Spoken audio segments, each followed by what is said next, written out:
दोस्तों, क्या आप जानते हैं कि एक आंकड़े के अनुसार 10 में से 4 अमेरिकी नागरिक बंदूक का प्रयोग करते हैं। अगर नहीं तो आप ये तो भली भांति जानते ही होंगे कि जब किसी इंसान को गोली लगती है तो उसकी मौत तुरंत ही हो जाती है। और इस आंकड़े और तथ्य को जब आप एक साथ देखोगे तो आपको पता चलेगा कि अमेरिका जैसे देश में भी जुर्म करना कितना आसान होगा। तभी तो इससे निपटने के लिए 40% अमेरिकियों को इस जानलेवा हथियार की जरूरत पड़ती है, जबकि भारत जैसे देश में कुछ वीआईपीज को छोड़ दें तो इसका प्रयोग केवल पुलिस और जवानों तक ही सीमित है, जो इस बात का संकेत तो है ही कि भारत में जुर्म के आंकड़े अमेरिका से बेहतर हैं। साथ ही इस बात का संदेश भी है कि बंदूक आम लोगों की सुरक्षा के लिए होती है, न कि उसे हाथ में लेने के लिए। लेकिन दोस्तों, मैं ये यकीन से कह सकता हूँ कि बंदूक का ख्याल आते ही आपके दिमाग में ये ख्याल भी जरूर आता होगा कि आखिर ये जानलेवा हथियार किसी व्यक्ति की जान कैसे लेता है, बंदूक से निकली गोली से या फिर उसमें मौजूद गन पाउडर के जहर से। और क्या होगा अगर आप एक गन से हवा में फायर करें, तो क्या उससे निकली हुई गोली जब वापस जमीन पर गिरेगी तो ये किसी आदमी की जान लेगी या नहीं। तो बने रहिए वीडियो के अंत तक और देखिए कि किस तरह बंदूक से निकली हुई गोली अपने शिकार का पीछा करती है और फिर उसे मौत के घाट भी उतारती है। दोस्तों, हमला करने का भी एक इतिहास रहा है। एक समय था जब हमला करने के लिए किसी भारी भरकम चीज का इस्तेमाल किया जाता था। फिर समय के साथ साथ हथियार बनाने की शैली में परिवर्तन आया। तब इंसान ने धारदार हथियारों का निर्माण किया और फिर बारी आई बंदूक की,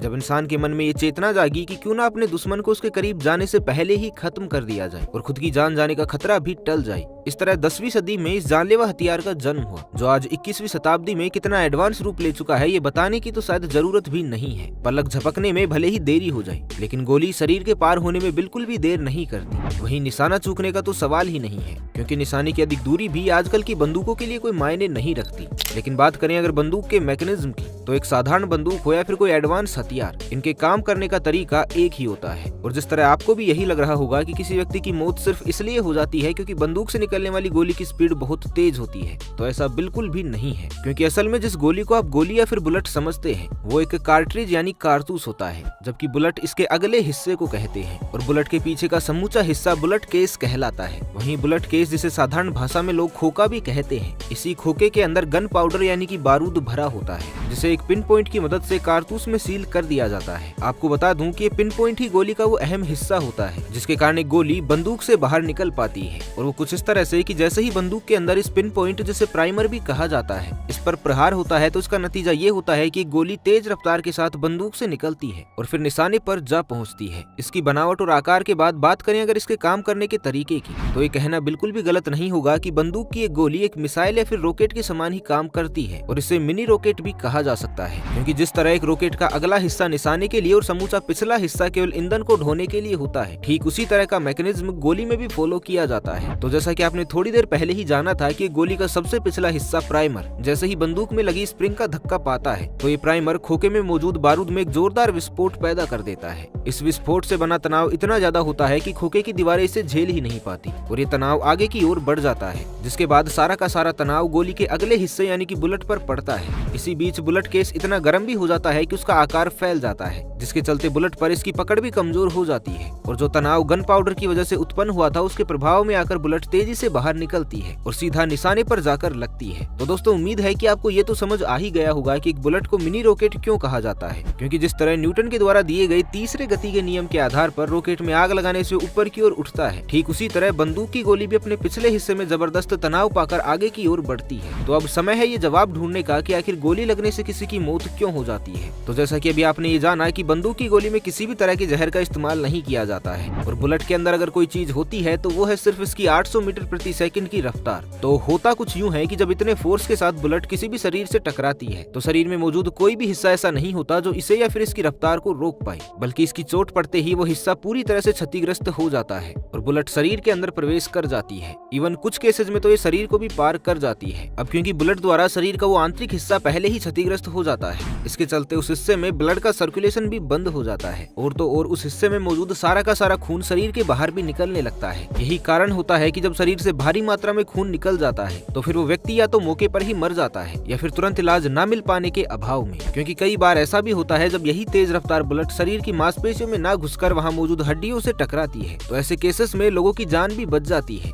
क्योंकि हड्डियों के भीतर किसी भी तरह का कोई भी सर्कुलेशन प्रभावित नहीं होता। सिर्फ इतना ही नहीं, कई केस में तो डॉक्टर्स इन बुलेट को बाहर भी नहीं निकालते हैं, क्योंकि वो अच्छे से जानते हैं कि बुलेट उनके शरीर को किसी भी तरह का कोई भी नुकसान नहीं पहुंचाने वाली है। लेकिन यही गोली जब भी किसी शरीर की खोपड़ी या फिर सीधा उसके दिल पर जाकर लगती है तो फिर भगवान भी अपने पैर पीछे कर लेते हैं, क्योंकि खोपड़ी में मौजूद दिमाग और सीने में धड़कता हुआ दिल बेहद कमजोर होते हैं। आप खुद सोचिए कि एक दिल जो बेचारा ब्रेकअप की वजह से टूट जाता हो, वो भला बुलेट का झटका कैसे झेल सकता है। बस इसी के चलते इधर बुलेट का प्रहार होता है और उधर रक्तचाप रुक जाता है और पल भर में ही शरीर भगवान को प्यारा भी हो जाता है। लेकिन ये सब कुछ काल्पनिक तौर पर फिल्मों में जरूर देखा जा सकता है, जहाँ हीरो की बंदूक से निकली हुई गोली जैसे ही दुश्मन के माथे या फिर छाती पर लगती है तो फिल्म के साथ साथ विलन का दी एंड भी उसी समय हो जाता है। वैसे काल्पनिक ही नहीं, आप अपने वास्तविक जीवन में भी इसकी जानकारी ले सकते हैं। तो जैसा कि आपने देखा होगा कि पुलिस वाले भी भागते हुए मुजरिम को उसके पैरों पर ही गोली मारते हैं, सिर्फ इसलिए ताकि वो घायल हो जाए और भाग न सके, जो कि एक तरह की निशाना साधने वाली ट्रेनिंग ही होती है जो उन्हें जॉइनिंग से ठीक पहले दी जाती है। तो अगर मुजरिम ने पैरों के अलावा कहीं और गोली खाई और वो मारा गया तो इसका मतलब क्या होगा, ये आप अच्छे से समझ ही गए होंगे। यही नहीं, बुलेट किस तरह से काम करती है ये जानने के बाद आप ये भी समझ गए होंगे कि हवा में किया जाने वाला फायर आखिर शादियों और पार्टियों में इतना क्यों किया जाता है, जिसमें बुलेट अपनी जानलेवा रफ्तार से निकलती तो है लेकिन उसकी वजह से किसी की मौत नहीं होती। हालांकि ये तेज रफ्तार बुलेट आसमान में जाती तो है, लेकिन इस प्रक्रिया में एक समय ऐसा भी आता है जब उसकी रफ्तार शून्य हो जाती है, जिसके बाद ग्रेविटी की मदद और उसकी रफ्तार से बुलेट नीचे आती है और इसकी वजह से किसी की मौत हो ये तो दूर की बात है। ये गोली अगर किसी को लग भी जाए तो भी उसका कोई नुकसान नहीं कर सकती।